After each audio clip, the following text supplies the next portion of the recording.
কি গো বন্ধুরা, গরমে সব কেমন আছো? আমাদের তো নাজেহাল অবস্থা, কি আর বলবো, এত গরম পড়েছে। তো যাই হোক, উঠলো বাড়িতে মক্কাতে একটা কথাই আছে। তো আজকে হঠাৎ করে ঠিক হয়ে গেল, বাড়িতে একটু ব্রেড ছিল, তো সেটা দিয়ে ব্রেড চপ বানানো হবে। হঠাৎ করে ঠিক হলো, তাই বোন এদিকে আলু সেদ্ধ করে নিয়েছিল, আমি আলুটাই মেখে নিচ্ছিলাম, আর একদিকে ও বেসনটাও রেডি করে নিচ্ছিল। তো যেহেতু আলু সেদ্ধ হয়ে গেছে, তাই আমি মশলাটা এখানে রেডি করছিলাম, ব্রেডে যে মশলাটা রাখবে। তো আগে আমি মশলাটা রেডি করে তারপরে ব্রেডগুলো ভেজে নেব। তো চলো, এই যে মশলা রেডি, আর এদিকে আমি গরম গরম চপ ছেড়েও নিচ্ছিলাম।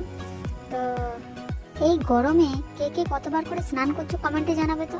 আমার তো 2-3 বার হয়েই যাচ্ছে, যা গরম পড়েছে। যাই হোক, এদিকে আমার দেখতে পাচ্ছি চপগুলো হয়েই গেছে, আমরাও খাওয়া স্টার্ট করে দিয়েছি, সবারই খাওয়া হয়ে গেছিলো। তারপর রাতের এখানে ডিনার করলাম, গরম ভাত, আলু সেদ্ধ আর ডিম ভাজা। এই যে ভাই আর আমি এখানে খেতে বসেছিলাম উঠানের মধ্যে, যা গরম। যাই হোক, ভিডিওটা এই পর্যন্ত, ভালো লাগে লাইক, কমেন্ট আর সাবস্ক্রাইব।